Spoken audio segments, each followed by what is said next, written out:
Welcome to the One Step Ahead series, part storytelling, part podcast, and entirely a celebration. This project is a way to honor the wise beings and medicines that serve us in creating a life that is aligned with the unique beings we are, and the values that connect us to ourselves, to others, to our precious planet, and energies in the universe. You're invited to share in the intimate conversations that arise when we ponder and explore the questions: what does living in alignment feel like? What does it look like? How do we find our way, and who are the guides that can help us discover and deepen our understanding of ourselves?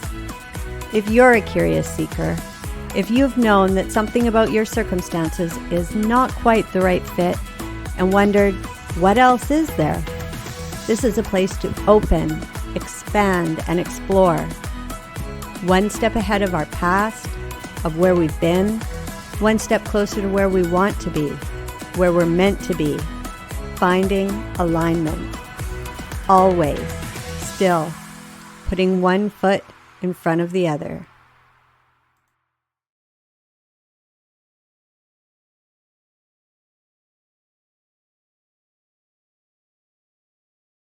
Hello, friends. Hello to everybody who knows us and has been here before, and hello to anybody who's joining us brand new in season 2. We are so excited to have Meg Aris here with us as we continue our exploration of the energetics of summertime and finding alignment and all of the good things.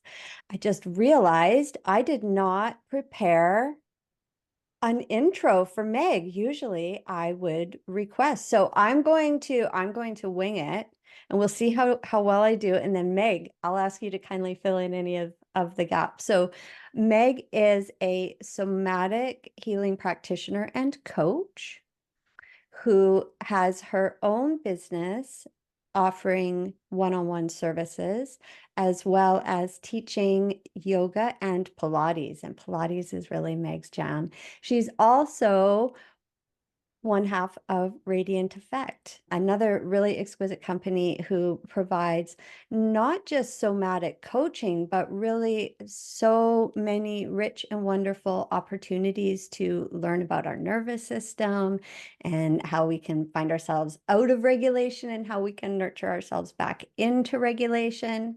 And she's just an all-around exquisite human. I'm touched that Meg agreed to join us for the summer series because in 2023 I participated in the program. I'm going to get it wrong, and I can't help but wonder if this is suggesting something to me, because Radiant Roots is what comes to mind, and Radiant Roots is actually the year-long container I participated in. Meg, please help me. Recalibrate. Thank you. The work's obviously not quite done yet. That's okay.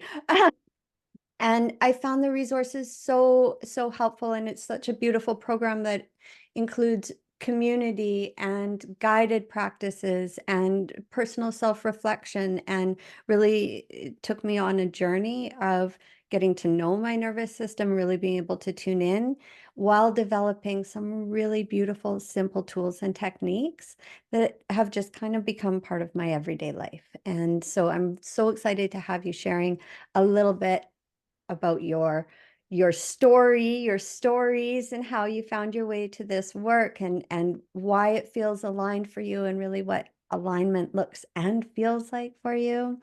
Yeah, so grateful. Thank you so much for joining us. And as always, my incredible co-host, Sabrina Siwiec. It's going to be a good conversation. It's going to be a good conversation. Now, Meg, is there anything you might like to fill in that I might have missed? You did an amazing job of introducing off the cuff. I feel like you got it all. Beautiful. I feel like you got it all. Yeah, thank you so much. Thank you for inviting me to be here today. I'm so excited. Yeah. I'm so excited to share. Yeah. As I was preparing, I thought it might be helpful to set a little bit of context around this is the summer season, season 2, and we're really focusing on the energetics of summer. And so why Meg in this season and not, spring or autumn or winter? And to me, the practices that you offer are delicately fiery. Mhm. And because when I think about Pilates, anybody who's maybe dipped their toes in or has experience in Pilates, it can feel like a really fiery practice Mhm. that is at the same time so soothing, right? Mhm. To the body. It really gets into all of our cells and challenges us in really beautiful ways. And so I thought that's definitely a reason why having Meg fits in with summer.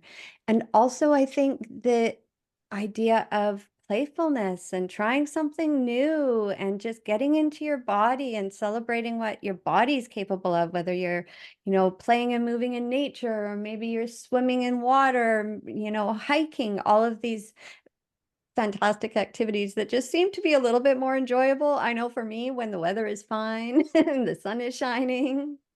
Yeah. Absolutely. And you know what? There's another sneaky behind the scenes reason for me to be in the summer season with you all. My middle name is actually Summer. We didn't even So know it's that. just destined, destined to Oh, be that is there. so sweet. Thank you for sharing that with us. I love that you're calling out the fire. And, Rachel, my business partner in Radiant Effect, she's an acupuncturist, and we draw a lot on the elements. And in traditional Chinese medicine, fire is one of the elements. And we offer some insights into what that means. And I always come up as predominantly fire.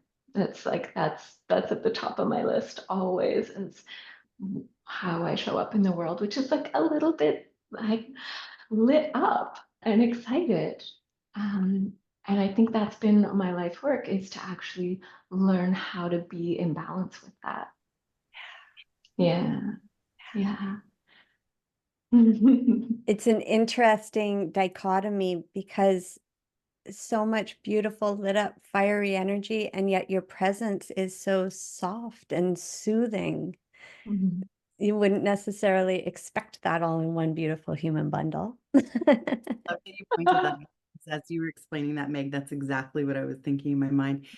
Fiery, yet your energy is very grounded and very grounding to be in presence of. Thank you for that. Thank you for that reflection. Yeah, I feel like it wasn't always that way, you know? Hmm. Hmm. Journey to figure It's out a journey. where you are on the spectrum and to find your way into the middle. Yeah, absolutely. Absolutely. And to settle into what feels aligned, like knowing that I am all of these things and feeling in flow with that, Mm. which leads us into.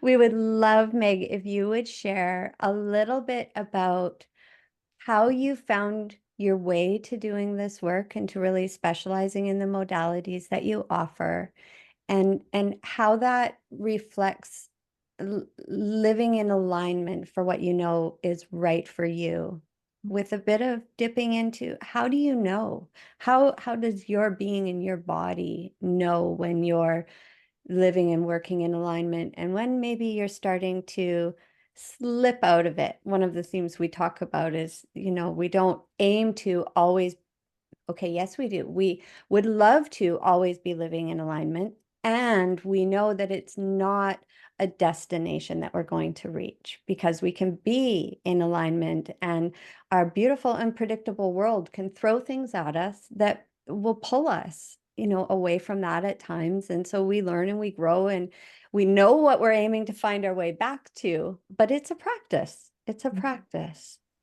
Is a practice. Oh, it is a practice. Thank you for these questions. Like, how far back do you want to go? Mm. Well, we do, our readers, she says as she looks at her watch that's not there. I personally have a hunch that I could listen to you tell and share stories for hours and hours on end. So perhaps wherever you're feeling called, where it feels like, this is a nice starting point to lead them into. I have been called to be a teacher for a very long time and to work in the realm of movement for a very long time because of my own history. I grew up as a mover and a shaker. I was always on the go. I was that kid who couldn't walk. I was skipping or jumping or running and dancing my way through life. And at a young age of 15, I was diagnosed with an autoimmune disease that really disrupted my life at a very young age and gave me the opportunity to change my trajectory.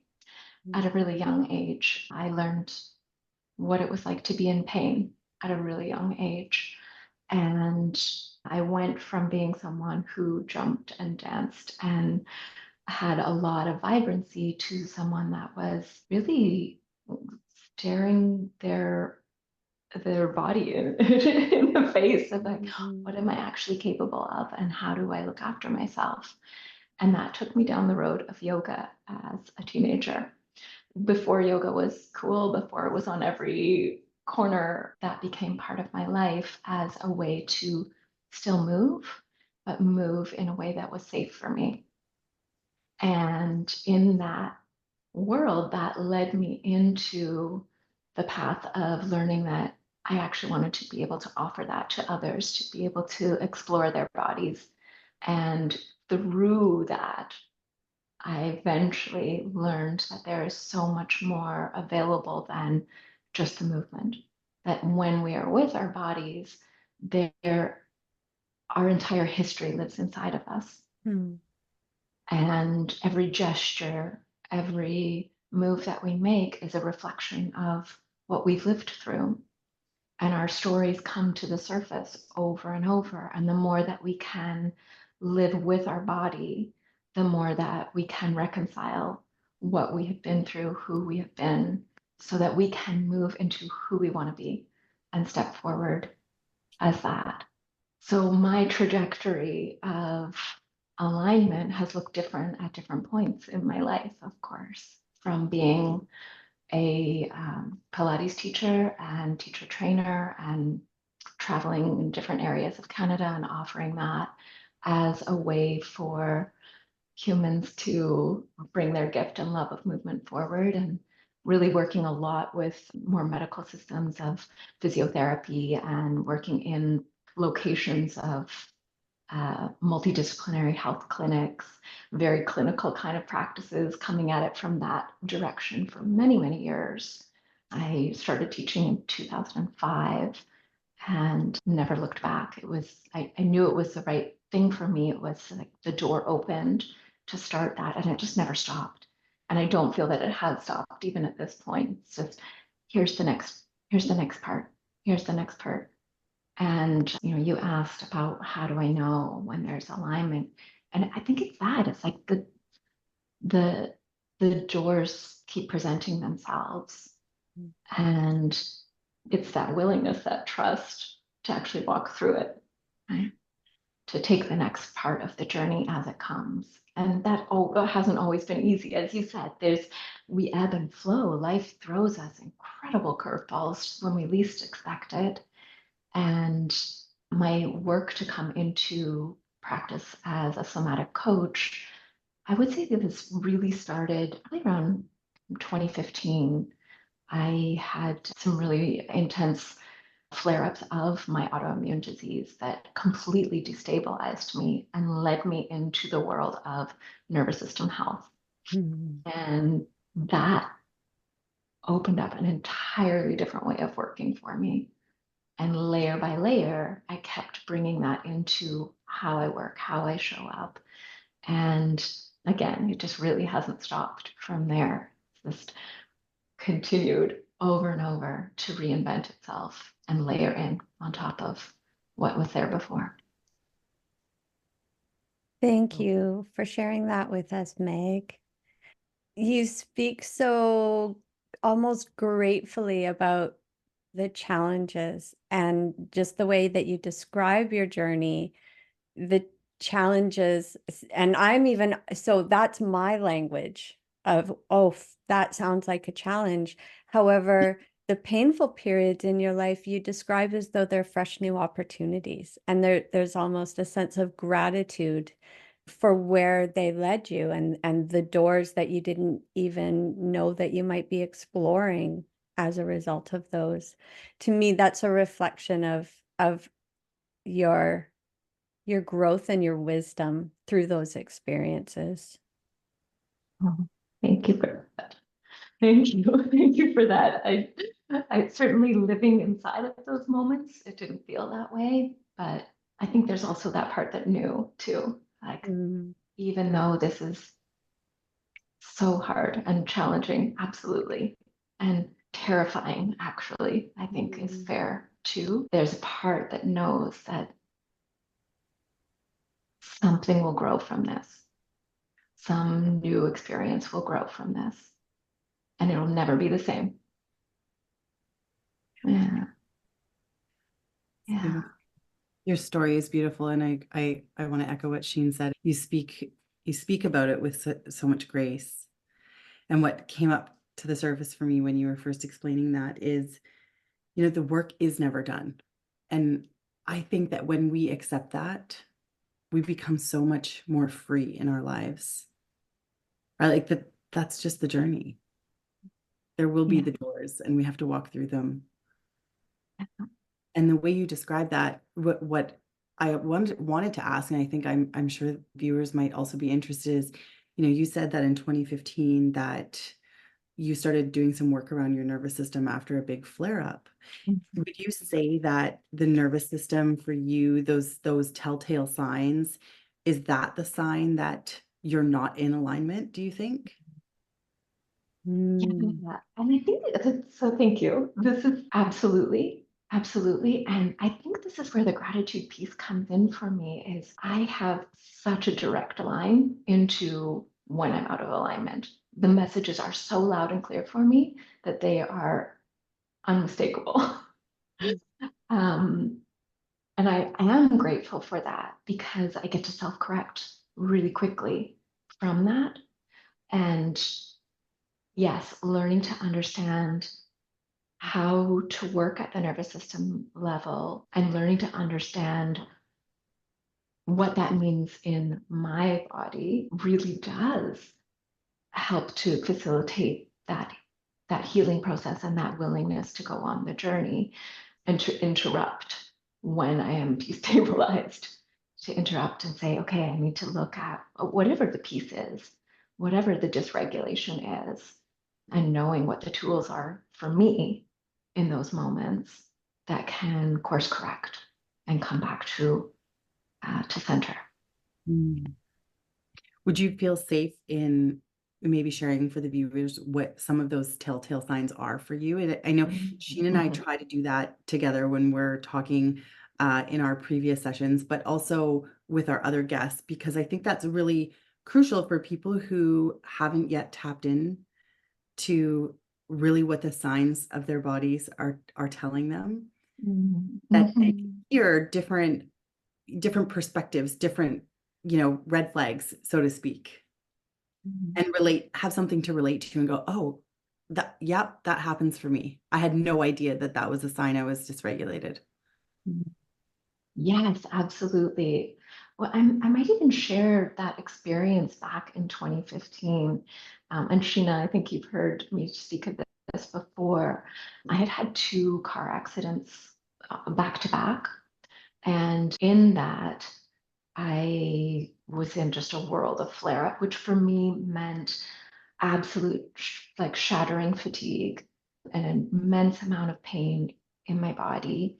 And I always thought that I was someone that was really tuned into their body because I could feel everything. I could feel everything. And I lived inside of like being someone who was extremely aware of their body at all times. And that was actually the key for me of what the dysregulation was. And so back in 2015, I went to see a somatic experiencing practitioner, which is a beautiful practice. And the man that I went to go see, his name's Seth Lyon. He's in Vancouver, and he was wonderful. And during our session, it was really subtle. Like we didn't really do a lot during the session.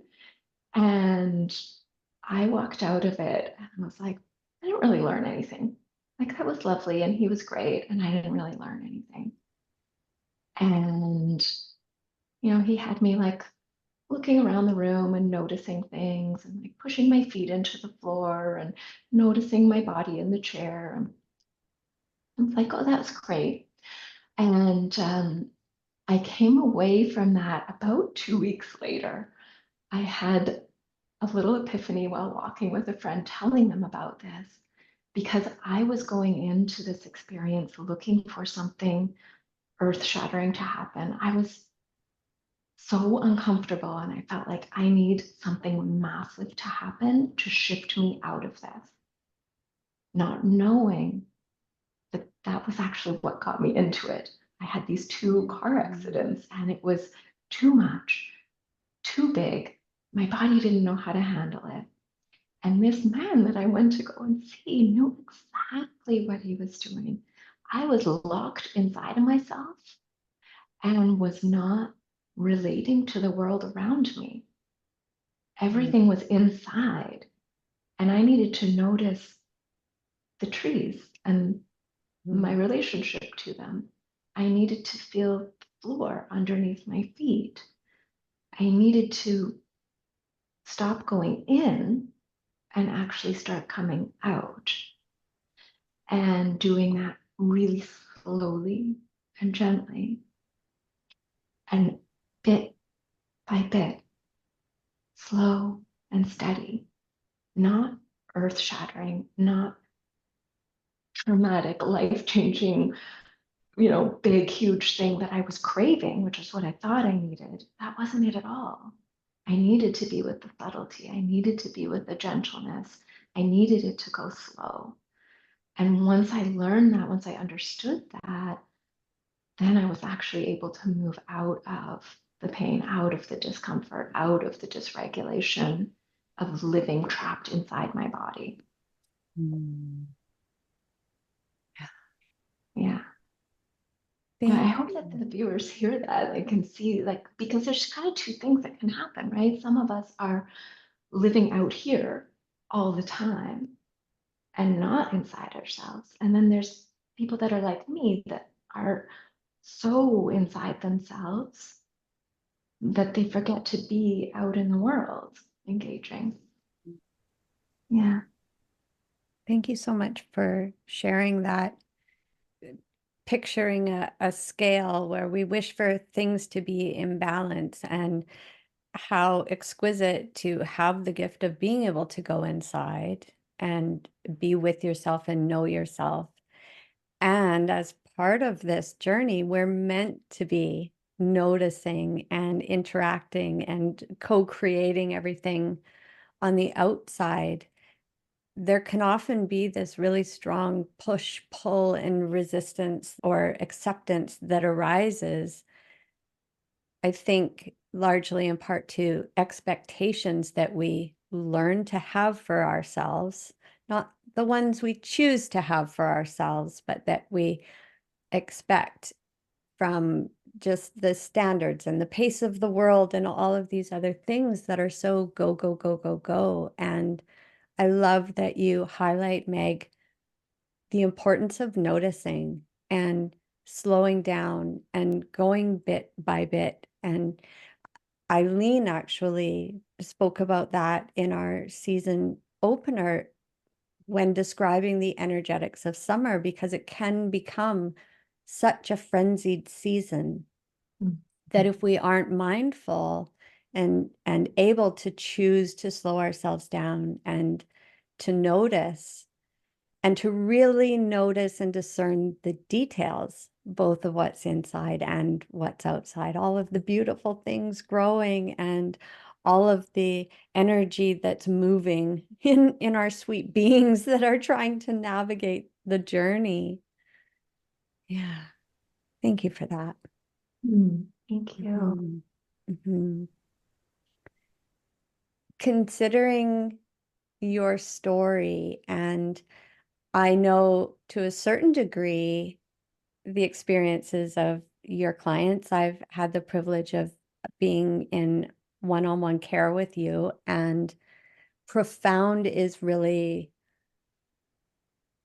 well, it's the first word that comes to mind, and it's in big, bold capital letters. And it was such a gentle practice that you led me through. And it was more not a practice so much as a journey. And I feel that coming out the other side of that journey, I had opened a door and there was just this new awareness and insight around how I am in the world and why that is, and how to nurture the parts of myself that were feeling unnurtured, which makes me think about the balance and alignment. And it's easy to hear your story or to think about my own story and recognize the importance of having somatic practices and deepening that awareness.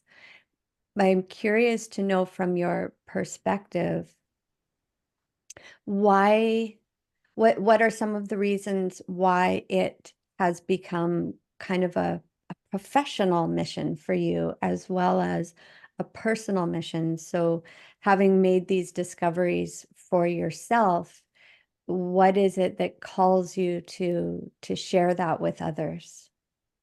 Yeah, good question. I feel like there's layers to this. Always, right? Always.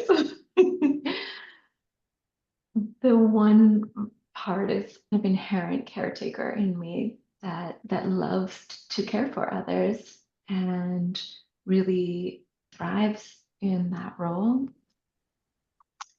And then the other part is around, it's almost the opposite in a way, of really wanting to offer others the opportunity to find autonomy within themselves and to have someone be a guide and a witness to them discovering their own wisdom. And coming from the world of Pilates and yoga, there is so much of the teacher and the teacher who knows, and you do it this way, and this is the correct way. And I was taught that. I was taught to teach that way. And it's not wrong. And it was so helpful and important. And where I am now is allowing others to discover what it means for them to be in alignment. What feels good to you? What doesn't feel good to you? What comes next? What is your impulse? What does your body want to do? And sometimes we don't know, and we don't even know how to find that. And so as someone who has learned how to discover that part of themselves and to not seek always to learn from outside of myself anymore, I really want to offer that to others, that they do know. And it's so important to have someone be with you in that, as you said earlier, that part of what we're here for as humans is connection. And how can we be whole within ourselves and also be in connection at the same time? Because we can be both. We can even be in a class with others, a movement class, for example, and all be doing different things and still be a whole and still be in collective energy. So I think does that answer your question? Yes, thank you. So beautiful. it warmed me as you were explaining that. And what really stood out to me most profoundly is this sense that on one hand, you're helping people heal that wounded inner child that so desperately wants to be witnessed, wants to be seen, that we still, all of us, experience well into adulthood and probably forever, but that you help facilitate people learning to listen to themselves, right? Which is ultimately cultivating self-trust. And that's, as we can all attest to, where so much magic happens when you can connect to others, but then you also actually just listen and know exactly what you need. And, rather than force yourself into a position that your body is resistant to, you actually just listen and go as far as you need to or feels comfortable, or maybe you try a different position altogether. And that's okay. Like getting to a place of acceptance with that and truly trusting. It's interesting you brought up Eileen. She's actually here right now. She's Oh, downstairs. right. And her and I were speaking earlier today about just this, Sabrina, that need from our early childhood for connection, for attachment, to be seen, to feel loved, to feel safe, and how in our developmental states, that will always trump our authenticity.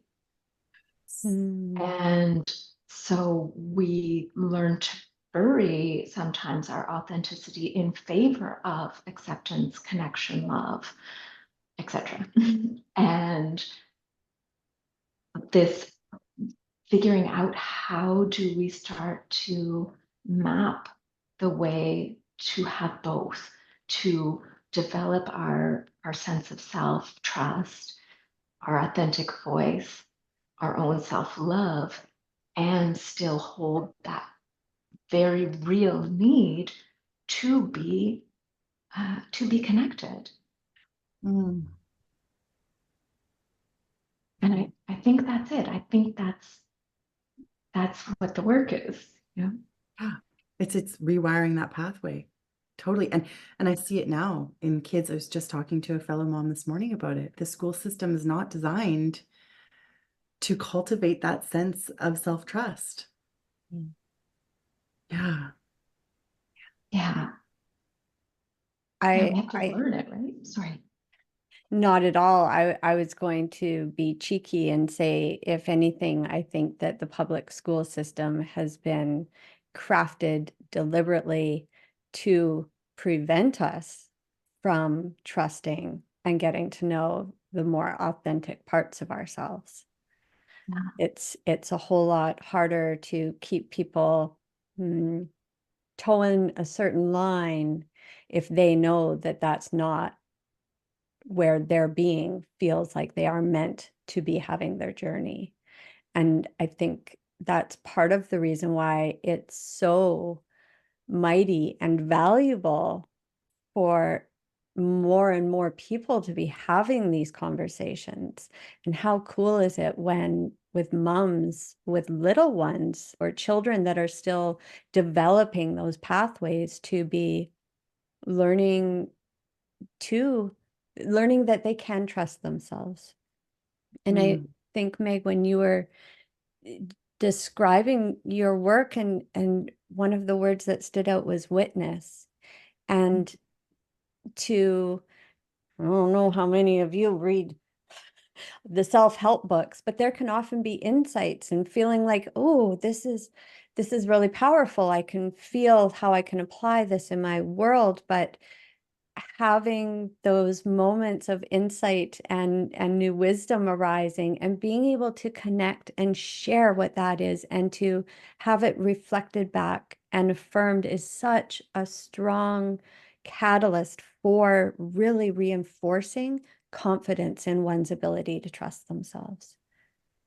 I'm desperately dependent on external validation. Even though I will know with my whole heart exactly the steps that I'm feeling called to take, there's still parts of me who stop and seek permission or confirmation or encouragement, because I'm developing the muscle of trusting myself, which is getting stronger and stronger all the time, of course.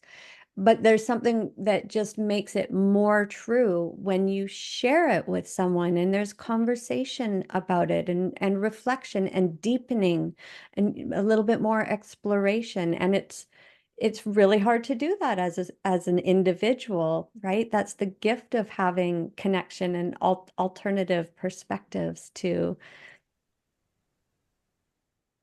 build all these good, strong new muscles. Maybe not new for everybody, but new for a lot of us, I think. I feel the need to call you out because I know you quite well, and I do not think you are desperately dependent on validation. A little hyperbolic, maybe? I've never heard you use those terms before.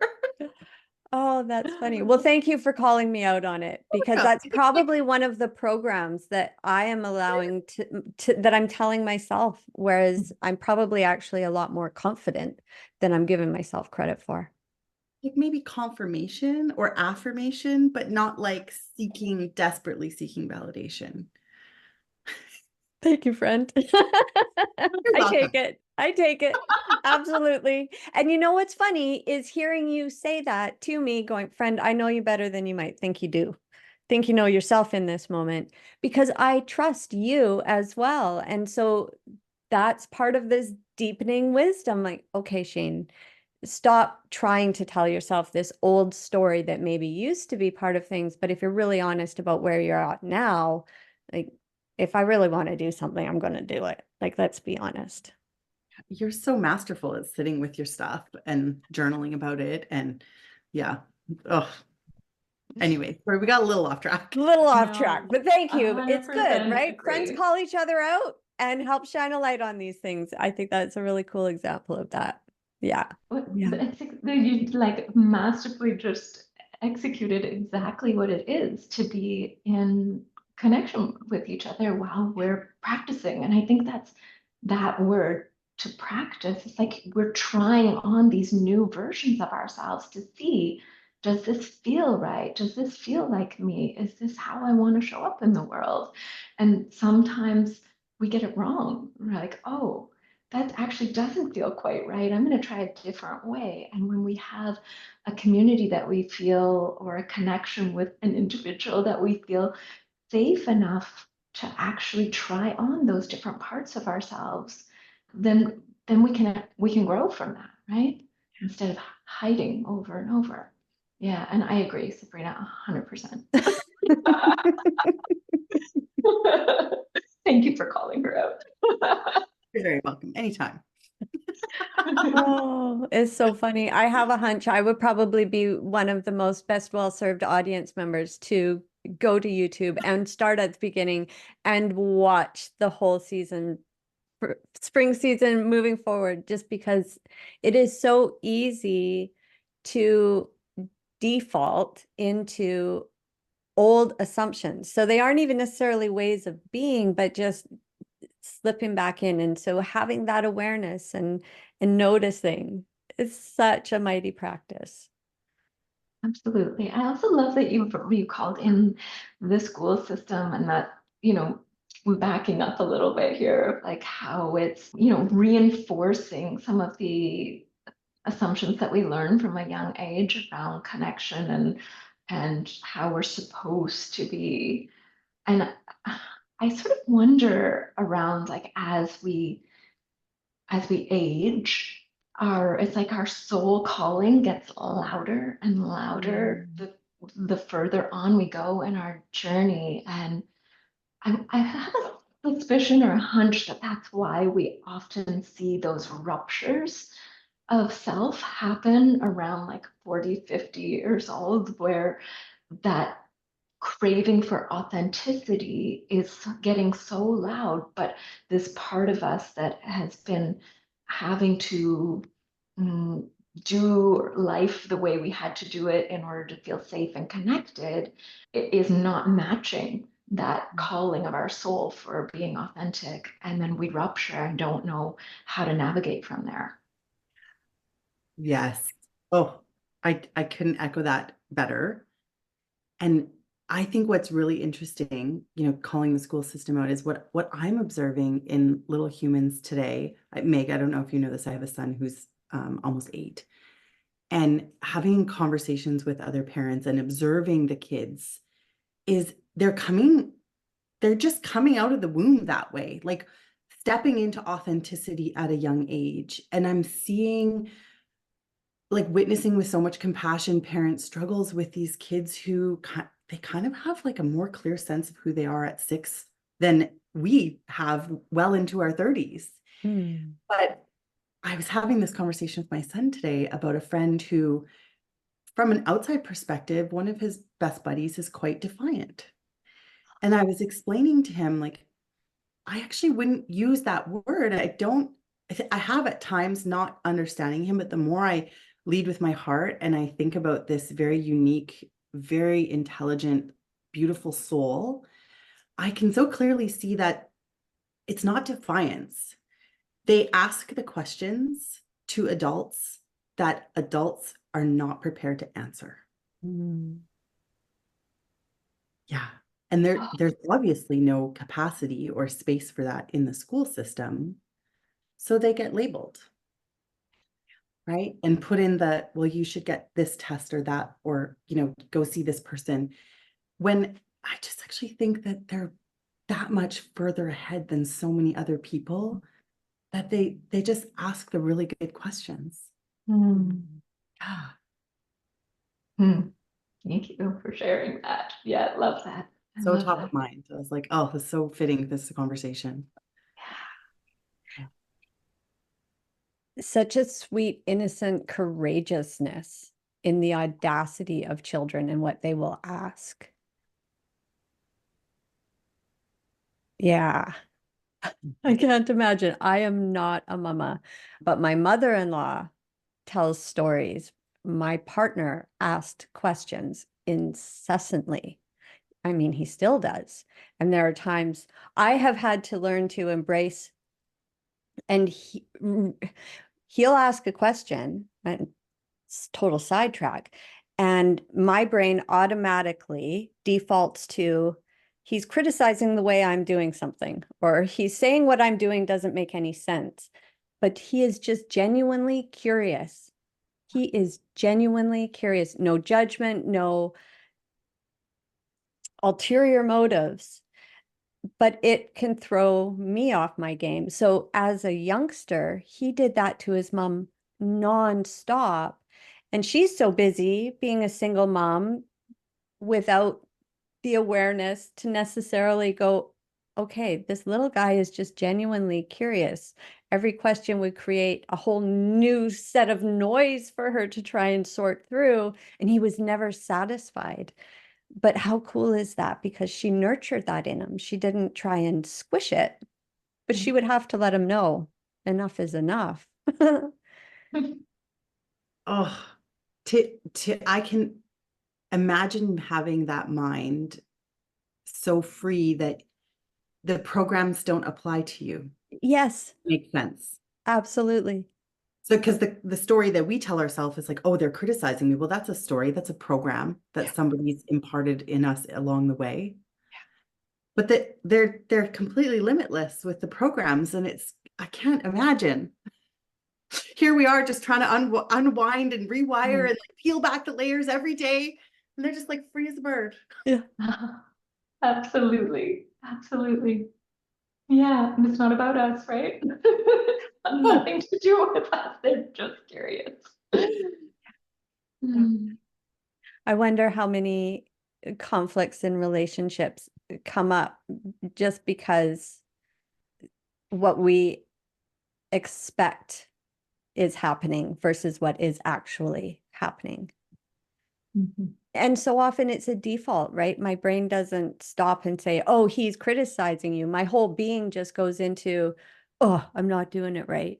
So then I have to notice that and say, well, is that really true? Now, granted, how many times in our world has somebody leaned over your shoulder and said, "Why are you doing it that way?" And then immediately turned around to try and tell you all of the reasons why that way wasn't the best way. So I mean, it's understandable to know where this comes from in a lot of cases, but that is why we need to be able to tune in and recognize the thoughts that are coming up and ask ourselves, who is thinking this thought right now? Where did this voice come from? Because it can feel like it's mine. But so often when you explore it a little bit, when I explore it a little bit, it doesn't belong to me. It might sound like my voice, but it doesn't belong to me. And so there's an opportunity there to reframe and build a new pathway. Again, with the practice, it's always a practice because we don't always have the capacity to be with ourselves in those thoughtful ways either. Yeah. Sabrina, that story, I've got my eyes glancing over at our topics and my eyes land on living with authentic expression of ourselves. And that little guy, and probably a whole lot of little beings who have been labeled with what we perceive, again, have been taught to perceive as a negative label, such as defiant, or he's trying to express his authentic self, and he's being severely penalized and judged and dangerously labeled in a lot of ways. If you're part of a system, those things can be big red sticker signs on your back that people might try and make him wear all the way through that journey of the school system. But hopefully that same strength that he's got, there are enough bigger people in his world who are really nurturing and celebrating that for him so that he can learn to trust and love and model being that way for others. Yeah. It leads me to ask a question to you, Meg, around the work that you do with clients. Would you be able to share with us a little bit more on, aside from your yoga and Pilates practice, but more specifically what you do in container with people? What are some of the practices that you utilize to help people step into listening to themselves and move their way along the spectrum of, self-judgment and people pleasing to authentic living? Yeah, Great. thank you. Particularly thinking around my one-on-one work where we're able to maybe personalize the experience a little bit more. It always starts with where they are, of course, and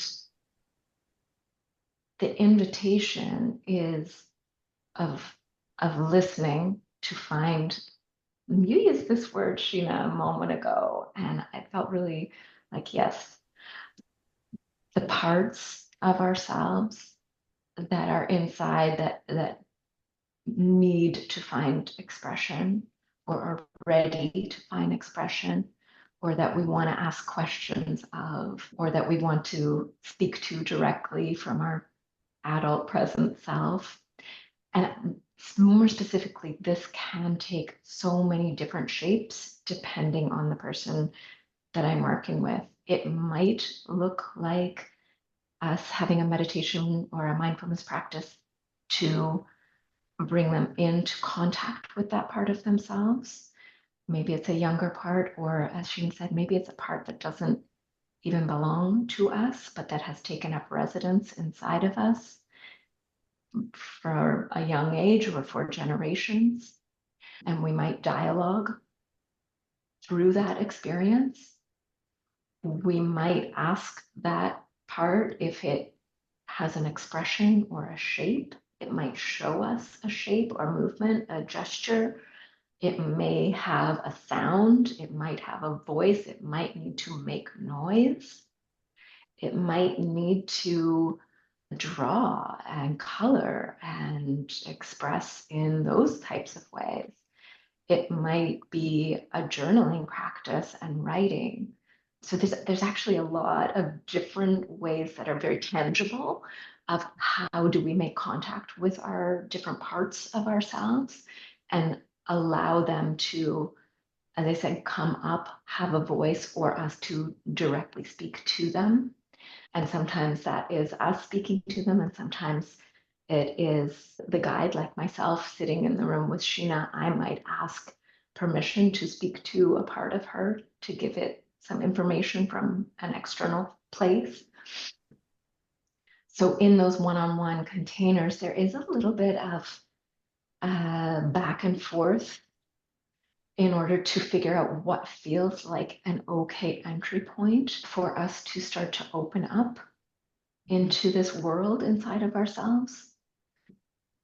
And sometimes that takes a really long time. Sometimes that's not, the first session. It really depends on where we're coming from, where we're at in our journey to be able to meet these different parts of ourselves. I also do group container work with my business partner, Rachel, in Radiant Effect. And that looks pretty different, I would say, as far as those journeys.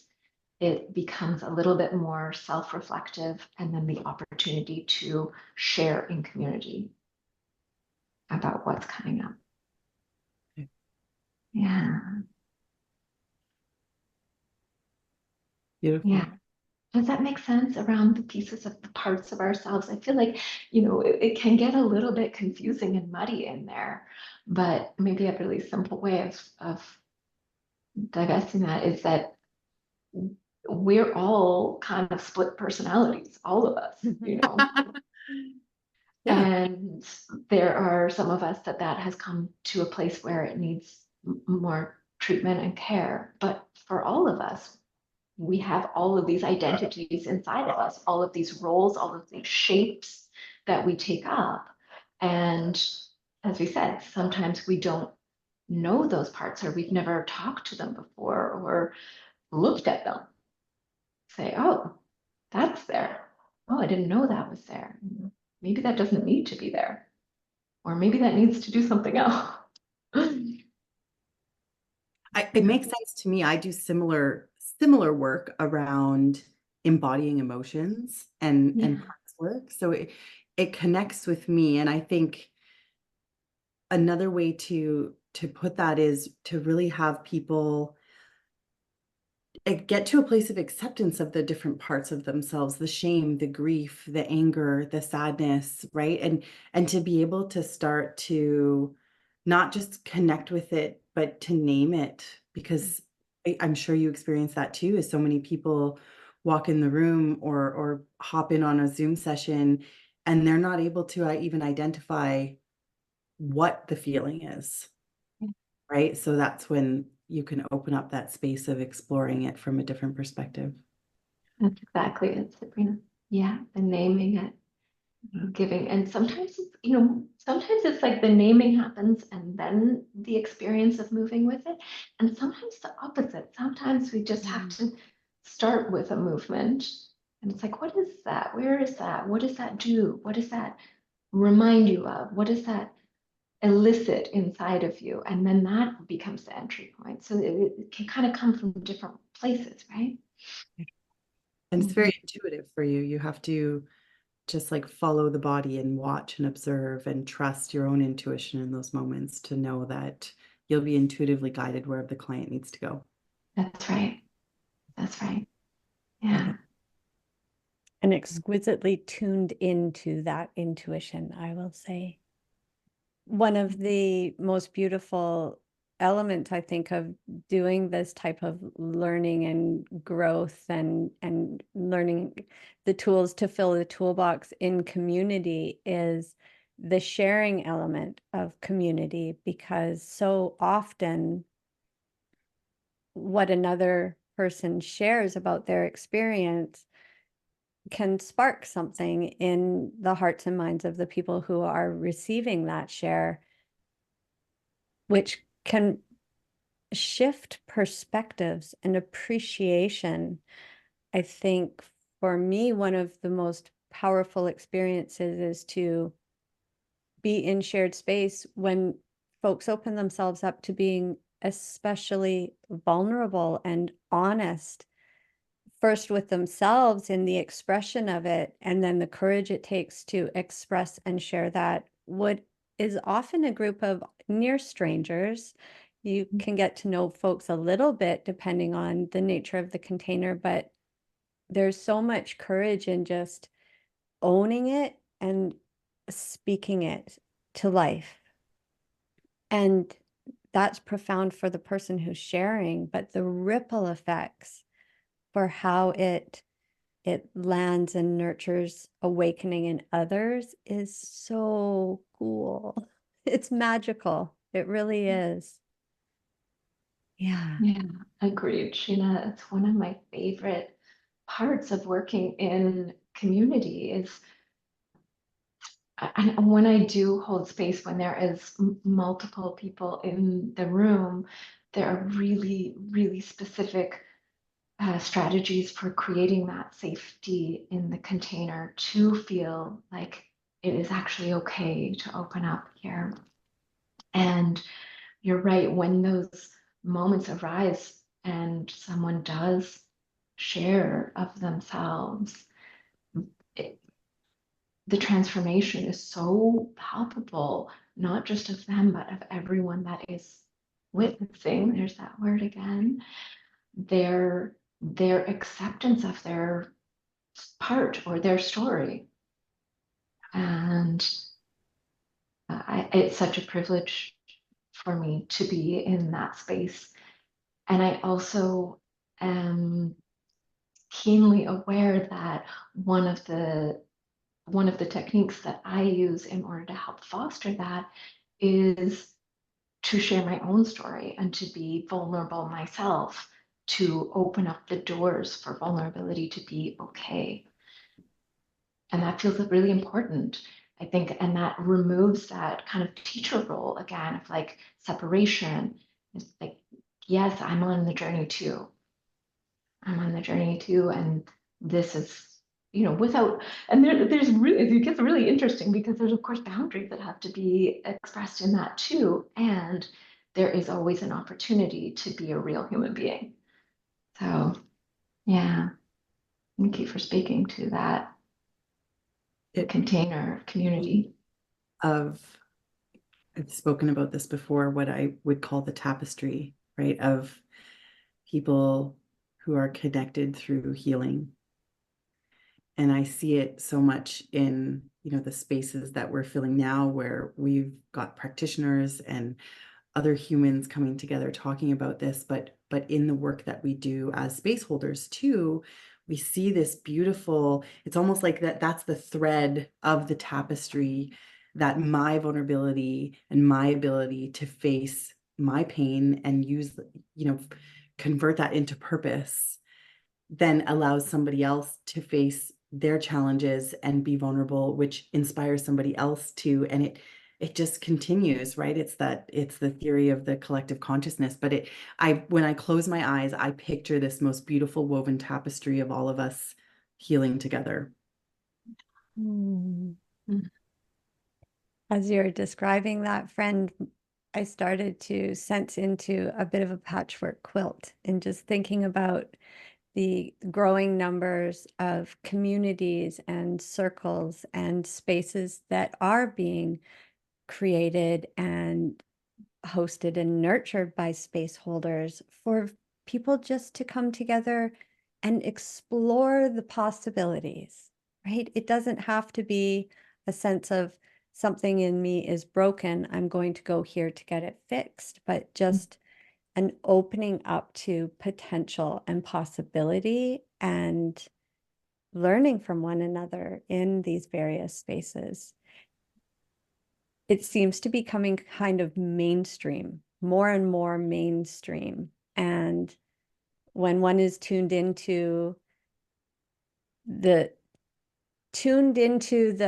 vibration of it, when one is aware, then it's easier to see opportunities to participate in these types of activities and events and communities and it fills me with quite a bit of optimism. I will be honest, because we can come together now and have conversations about and be critical of things that, in all honesty, have been detrimental to a lot of people, and really celebrate an awakening and empowering from the little ones all the way up to, the grandmas and grandpas who are claiming what is true for them and really carrying themselves, not putting, but carrying themselves in the world with an air of authenticity that is really celebrated.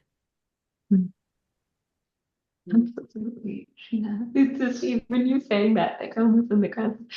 When Rachel and I ran Recalibrate, our 6-week nervous system restoration program, at one point in one of our cohorts, we had a 16-year-old and a 76-year-old in the program at the same time. And it was so incredible to see them learning from each other.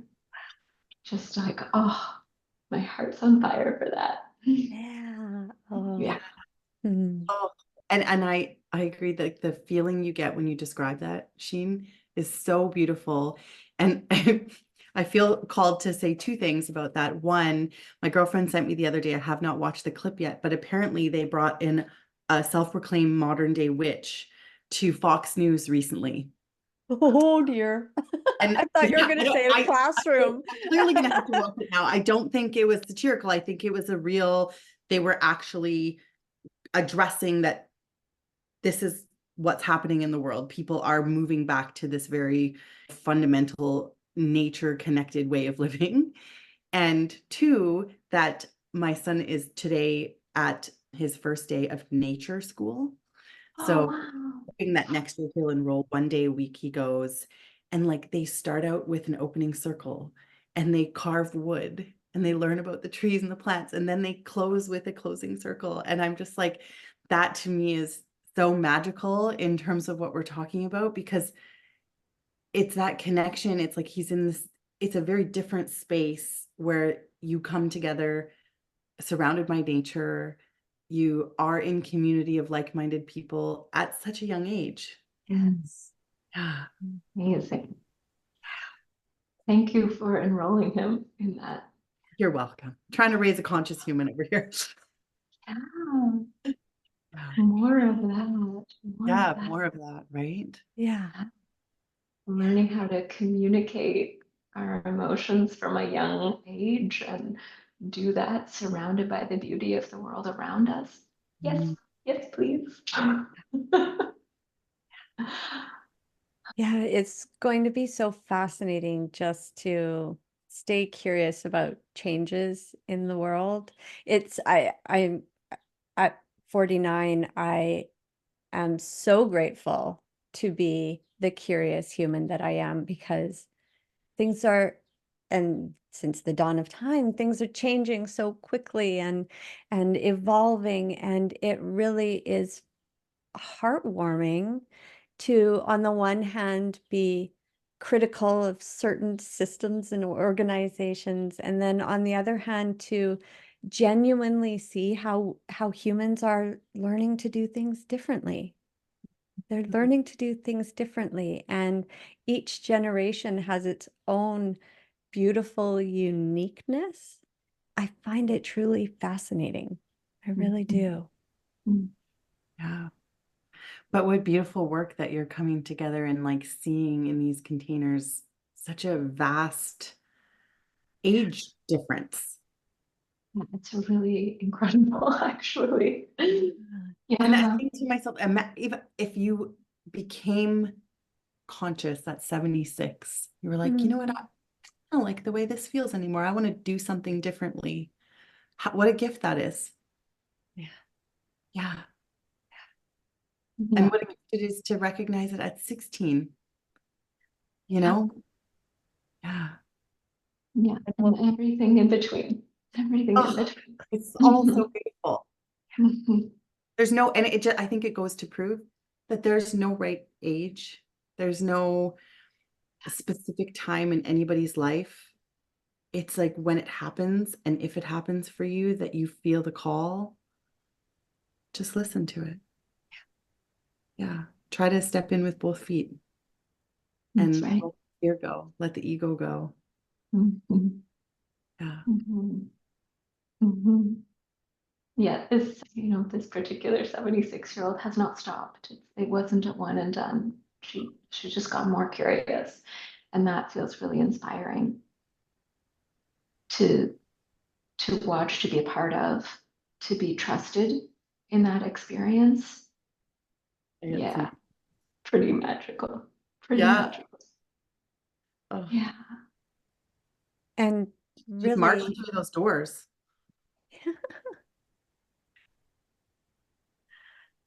friend, would you please repeat that? I don't know that I It's always got it. said she's just marching through the doorways. Oh, yes. Yes.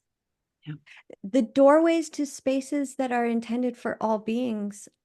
So often we go to attend something or participate in something, and the group can feel quite homogeneous to a degree. Maybe many of the participants are around a similar age, or similar gender or similar backgrounds.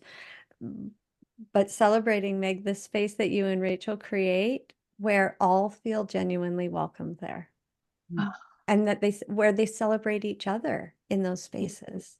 We need more of that too. So thank you. Thank you for doing that, for creating and holding that space. I think that's a gift. I don't know that all teachers would have the awareness or skill to make everyone feel equally valued, represented, seen, important in spaces like that. thank you, Sheena. I thank you. It feels really important, and I would love to see more and more of that growing. And I'm so glad that that is something that you see too, that there is a welcoming for everyone. And yeah, I trust that there is more of that coming in all areas of the healing world too, that there is more awareness and more space for everybody to be heard and seen. Yeah. Mhm.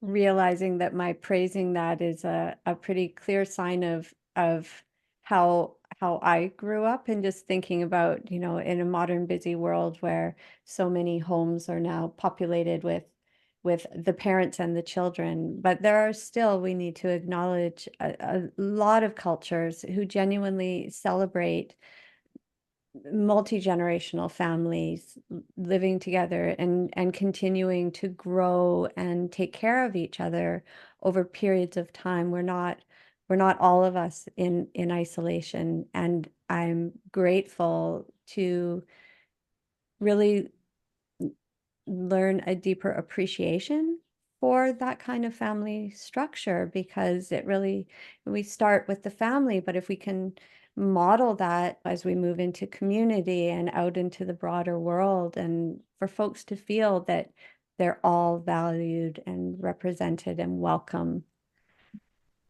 Yeah.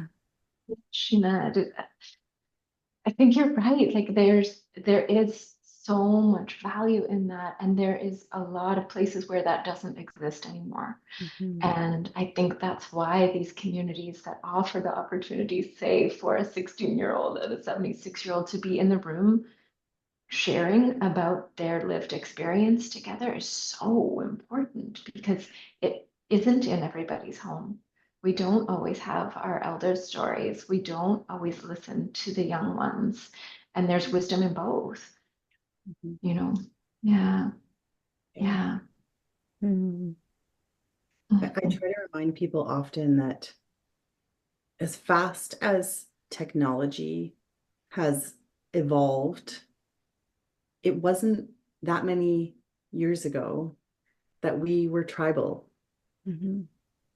right? And our nervous system has not and will never evolve at the pace that the world is evolving alongside of us, the technology, capitalism, everything, Mhm. right? And so we will always crave that, because it's so deeply wired into the nervous system that we all have this call to honor it. Yeah, even if it at times is fearful and uncomfortable because we haven't done it for so long. Absolutely.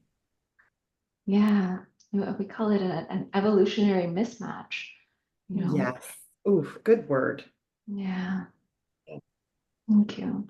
Right? Where we haven't caught up. Our technology inside our bodies hasn't caught up to what is outside of us. And as you said, it won't. It won't. Never. So how do we build a bridge? Mm. We do the work that you're doing. Ah. I like to help remind people that we are human Mhm, and we need to continue to live a human life. mhm. Otherwise, there will be consequences. And that's living out of alignment. Hmm. Right? That's right. Yeah. Mhm. I'm gonna say, I was just going to bring that back to, our topic of being in summer and that very real need of our humanness to slow down, even though the season is telling us to go and do and be here and be there, and the light is so much longer. And there is also permission there to slow down, to lay in the grass and watch the clouds go by, you know, mhm. man. To be held in the warmth of Mother Nature. Mm-hmm. Mm-hmm. Mm-hmm. Which is tricky for some of us, right? When we don't live in an environment where that is available. Yeah. How do we find our own microcosms of it? If you're living in a high rise or something like this, like how do you bring that connection into your own sphere, into your environment? Sometimes it's like Sheena, you have this beautiful collection of plants, and I also see beautiful things on your Mhm. shelf behind you, and places where we can bring it to us because we can't always go to it, Mhm. right? Mm-hmm. I was going to ask Meg if you have any gentle suggestions for how folks can sort of tap into that or find the experience when, they may be living in a little bit of a concrete jungle. And yeah, that's that's a good example. I'm fortunate to live with very easy access to nature and the ability to put my toes in the grass. But I wonder, Meg, before we wind down, wrap up.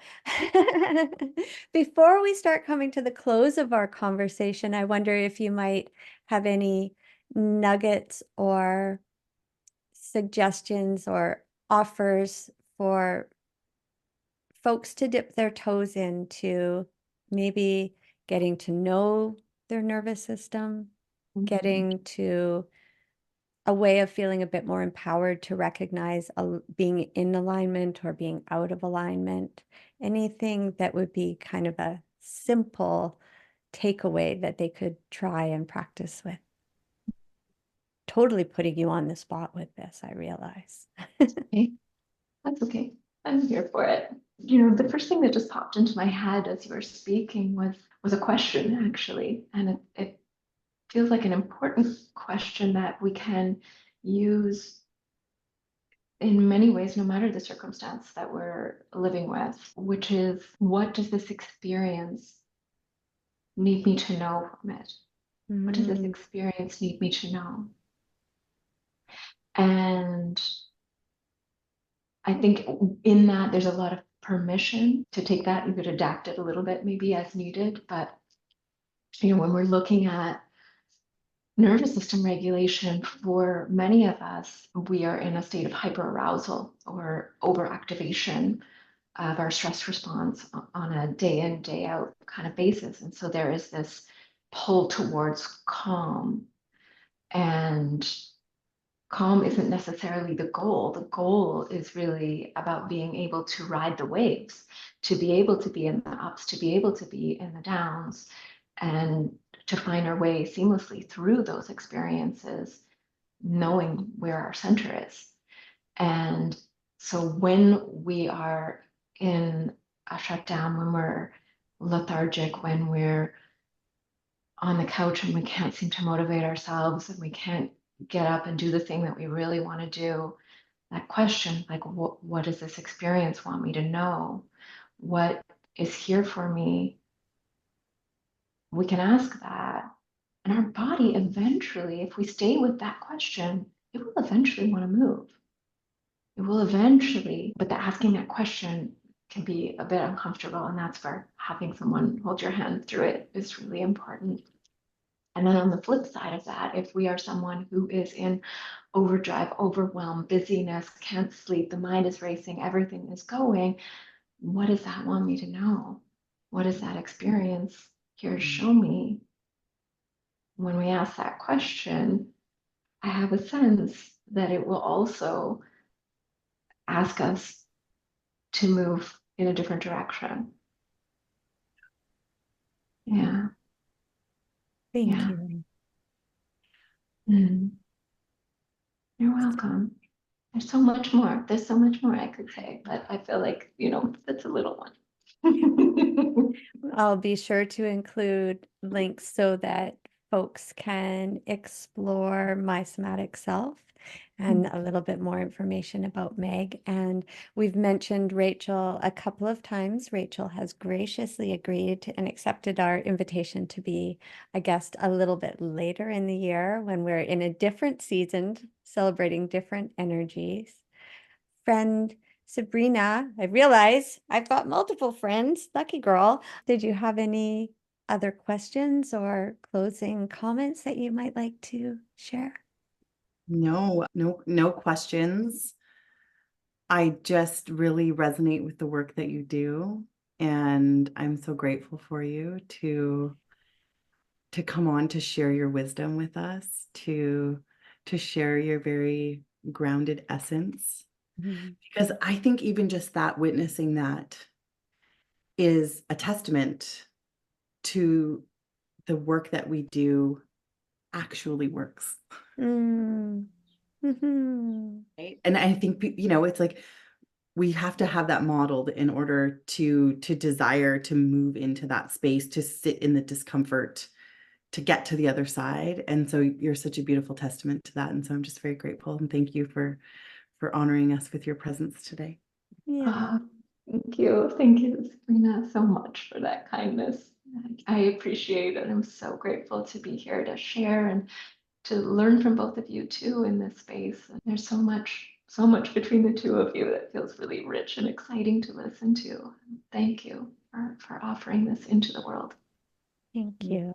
Thank you. Yeah, it's so beautiful. We're all on our own individual journey and at different places, and of course having such different experiences, and the ability to come together in conversation and just celebrate the steps that we've taken, the steps we continue to take, where we're at in the journey, and really making space for all of it to be here, for all of it to be here. Yeah, fills my heart. I every time I have the thought, it fills me right up, or it fills my heart. I've been stopping and saying, well, I mean, it feels really full, but there's still room for more. So we hear the metaphor of fill your cup, fill your own cup first, right? Well, we can be filled and overflowing, and it's in that overflowing where there's the abundance to really share and uplift others. And so maybe that's a little bit of a reframe for me. My heart is full, meaning that I'm overflowing. Sabrina, that looked like a kind Yeah, of I had a thought. a light bulb there. Thought of like, well, if we were to reframe that to, I feel very lit up, right? I like that. That we are vibrating the energy of love and light. There's maximum capacity, the amount of light that we can receive, right? The sun doesn't shine too brightly. The light within us can't shine too brightly. That's not a thing. That's a program. We've let those go. And so rather than filling up the cup, maybe we're just lighting ourselves up within, and your light helps shine my light brighter, and my light helps. Yeah. Yeah. Thank you for that. So Good good. reframe. Good Yeah. reframe. Yeah. Yeah. Thank you to everyone who's joined us for the conversation. It's been so good. We're so grateful to have you here, and thank you to the universe for the inspiration and the ability for us to come together and connect in these ways. Yeah. I am closing our session today feeling incredibly lit up. Mm. Mhm. Beautiful. Thank you.